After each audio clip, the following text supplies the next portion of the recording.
y hoy vamos a conversar acerca de los ataques y vulneración a la autonomía de los organismos electorales. Y está con nosotros el señor Mauro Calvo, jefe del proyecto de asistencia electoral del PNUD, a quien por supuesto le damos la bienvenida al programa. ¿Cómo está? Hola, muy buenas tardes. ¿Qué tal?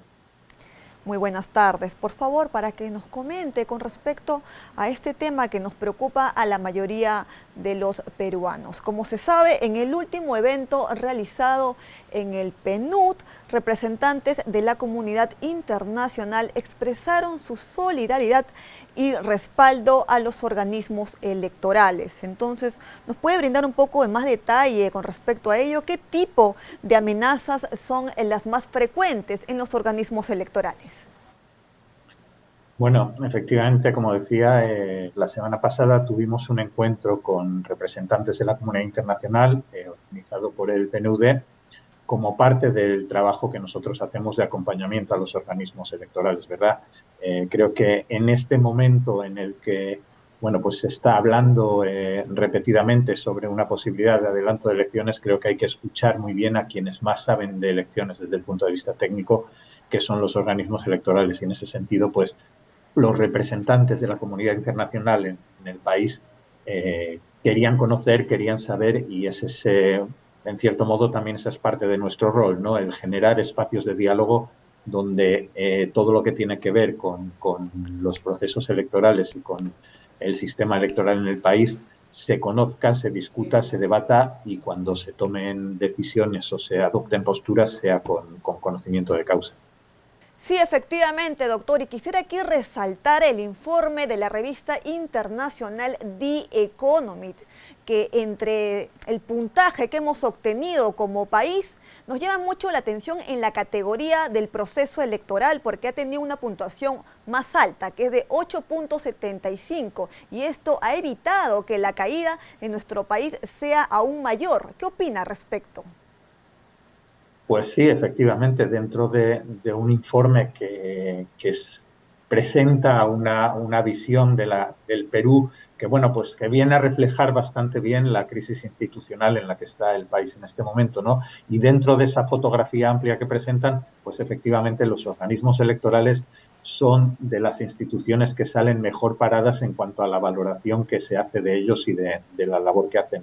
Yo creo que este es un reconocimiento que no solamente lo hacen revistas tan prestigiosas como The Economist, sino que creo que también se ha hecho reiteradamente en las últimas encuestas de opinión que se han realizado aquí en el país.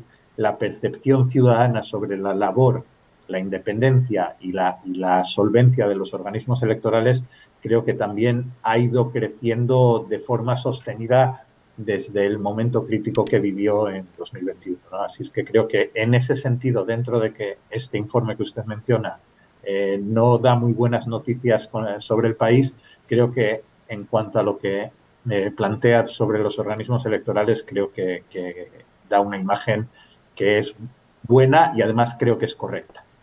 Entonces, en el caso de nuestro país, ¿cuáles han sido los hechos que más han preocupado a la comunidad internacional?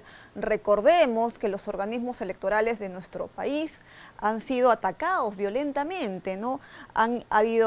Hubo plantones en los domicilios de las autoridades de los organismos electorales, así también se atacó a los jurados electorales especiales, se hablaba de un presunto fraude y por ello se creó una comisión en el Congreso y sucesivamente, ¿no? Más hechos que ocurrieron en nuestro país que atacaban a los organismos electorales.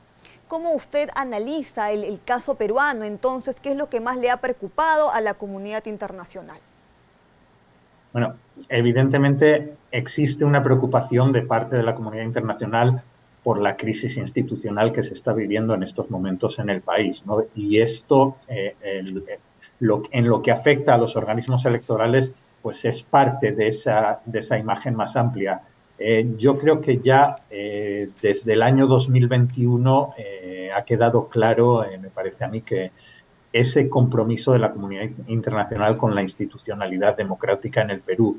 Si recordamos ya las elecciones de 2021, las misiones de observación internacional que estuvieron desplegadas en el país durante aquel proceso, unánimemente dijeron que el proceso fue bien organizado, solvente, transparente y democrático. Entonces, creo que de parte de nuestros, las diferentes organizaciones multilaterales y países que están representados aquí en Perú, hay esa preocupación y hay ese compromiso por preservar la institucionalidad democrática, ¿verdad? Yo creo que los discursos del fraude que se dieron en 2021 han dejado cierta huella en una parte de la sociedad y de la clase política, y esto, pues bueno, sigue haciendo que se dé ese cuestionamiento sobre la integridad de los procesos electorales y de quienes los gestionan, ¿no? Entonces, ante eso, y teniendo en cuenta que las voces autorizadas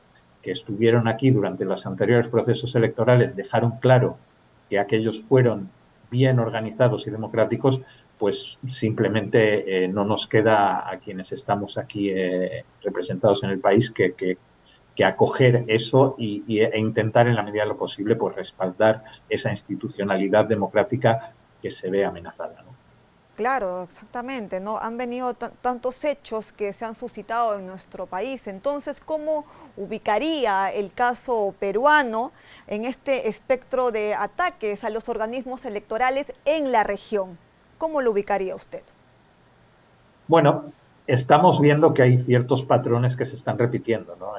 No solamente en el caso de Perú, sino que hemos visto también situaciones en otros países del entorno donde se produce una no aceptación de los resultados electorales, se producen incluso intentos de atacar a instituciones representativas, y más allá incluso hay quien llega a pedir la intervención militar ante esos resultados que no les han gustado, ¿no? Son patrones que no nacen en Perú, que vienen del exterior, que se están reproduciendo, y que quien ha visto que en otros lugares funcionan y sirven para desestabilizar, pues se ve tentado de utilizarlos también aquí, ¿no? Entonces, creo que por eso, precisamente por eso, porque empieza a ser predecible este tipo de actitudes, creo que debemos estar bien preparados, deben estar tanto los organismos electorales como los organismos internacionales que estamos ahí dándoles acompañamiento a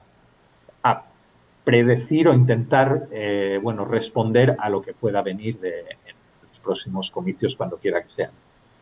Exacto, estamos a la espera de ver si es que hay la posibilidad de que se realicen unas próximas elecciones generales, pero eso todavía está al mando de las autoridades que se decida ese tema, ¿no? Muchísimas gracias por habernos acompañado el día de hoy.